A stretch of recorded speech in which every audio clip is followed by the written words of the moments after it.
గారు బీజేపీ అధికార ప్రతినిధి జాయిన్ అయ్యారు. అలాగే సంజయ్ రెడ్డి గారు కూడా మనతో పాటు లైవ్ లో జాయిన్ అయ్యారు. మొదటిగా రామూర్తి గారు, ఇప్పుడు హైడ్రా వచ్చిన తర్వాత ఖచ్చితంగా, ఎందుకంటే మీ ప్రభుత్వం ఏర్పడిన మొదట్లో కూడా చెరువులన్నింటినీ మనం కాపాడాలి, ఏదైతే మిషన్ కాకతీయ పేరుతో గతంలో ఏదైతే కాకతీయుల కాలంలో ఉన్న మొత్తం చెరువులన్నింటినీ ఎలాగైతే అనుసంధానం అయ్యాయో అట్లా అనుసంధానం చేయాలే ప్రయత్నం అయితే అప్పుడు మొదట్లో జరిగింది.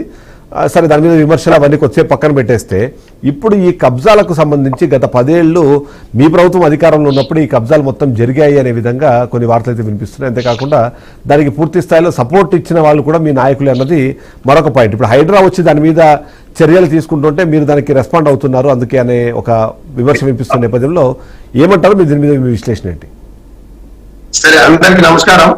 నాతో డిబేట్ లో పాల్గొంటున్న పెద్దలకు, బీఆర్కే న్యూస్ ప్రేక్షకులకు, యాజమాన్యానికి హృదయపూర్వక నమస్కారం తెలియజేస్తూ, వాస్తవానికి మీకు కూడా తెలుసు, డిబేట్ లో పాల్గొంటున్న పెద్దలకు తెలుసు, గత 60-70 సంవత్సరాల స్వాతంత్రం వచ్చిన కాంచి ఎన్నో చెరువులను కాపాడింది ఈ తెలంగాణ రాష్ట్రం వచ్చిన తర్వాత కేసీఆర్ గారి ప్రభుత్వమే కాపాడి మిషన్ భగీరథ, మిషన్ కాకతీయ అని పేరు పెట్టి ఎన్నో చెరువులను ఊడిక తీసి ఈ దేశానికి, ఈ రాష్ట్రానికి గొప్పగా నీళ్లనిచ్చే చరిత్ర, నీళ్ళనిచ్చిన చరిత్ర కూడా కేసీఆర్ గారు, బీఆర్ఎస్ పార్టీ. నేను ఒక్కటే అడుగుతున్నా, హైడ్రా అనేది ఎవరిని పీల్చి పిప్పి చేసే హైడ్రా? ఇది పేదవాళ్ళని పీల్చి పిప్పి చేస్తుందా, ఉన్నవాళ్ళని పీల్చి పిప్పి చేస్తుందా, లేదా అధికార పార్టీని వ్యతిరేకంగా పనిచేస్తున్న వారిని పీల్చి పిప్పి చేస్తుందా? నిజంగా ఏవి రంగనాథ్ గారికి చాలా గొప్ప ఆఫీసరు, మా ఖమ్మం జిల్లాలో కానీ అన్ని 4-5 జిల్లాలలో కానీ చాలా బ్రహ్మాండంగా తన మంచితనాన్ని చూపెట్టుకున్న గొప్ప అధికారి. కానీ ఆయన మీద ఒత్తిడి లేకుండా నిజంగా ఆయన పని చేసుకుంటూ పోతూ ఉంటే ఖచ్చితంగా కబ్జాకోర్లు గాని, దొంగలు గాని బయటపడేటట్టున్నారు. ఖచ్చితంగా కబ్జాకోర్లకు బీఆర్ఎస్ పార్టీ ఒత్తాసు పలకదు. అది ఏ రంగంలో ఉన్నా, ఎవరు అయినా, ఏ పార్టీ అయినా ఖచ్చితంగా చెరువులని కాపాడుకోవాల్సిందే. కానీ ఇక్కడ జరుగుతున్నది మాత్రం మాకు అనిపిస్తున్నది కొంత విషపూరితమైన వాతావరణం, కక్షపూరితమైన వాతావరణం.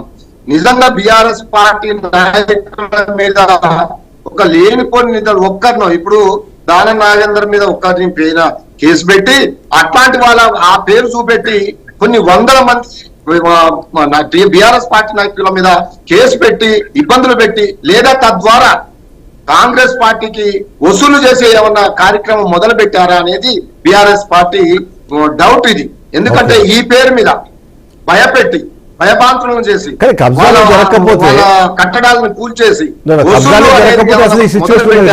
ఇందులో భాగంగానే ఈ హైడ్రాని తీసుకొచ్చారా అనేది బీఆర్ఎస్ పార్టీ అభియోగం. కాబట్టి ఇది ఇలా ఉండకుండా ఖచ్చితంగా చిత్తశుద్ధితోటి ఎవరైతే కబ్జా కోర్లు ఉన్నారో, ఎవరైతే నాలాలు గాని లేదా చెరువులు గాని కబ్జా చేసి సొంత ఎలాంటి అనుమతులు లేకుండా బిల్లులు కట్టారో అది ఎవరు కూడా అపోజ్ చేయరు.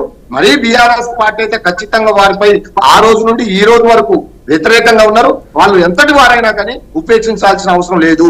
కానీ బీఆర్ఎస్ పార్టీ నాయకులను కావాలని ఇబ్బంది పెట్టి, ఇరుకుల పాలు చేసి, వసూళ్ల కోసం ఏదైనా చేస్తే మాత్రం ఊరుకోదని ఈ సందర్భంగా తెలియజేస్తున్నాం. మీరు మంచి చేయండి, ప్రజలకు మంచి చేయండి, చెరువులను కాపాడండి.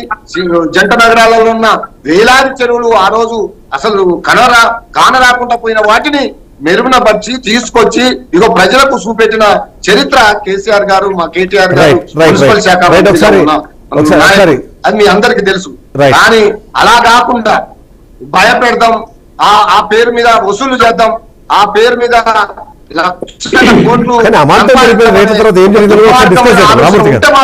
బీఆర్ఎస్ పార్టీ అది ఎంతటి వారైనా వదిలిపెట్టదని ఈ సందర్భంగా తెలియజేస్తారు.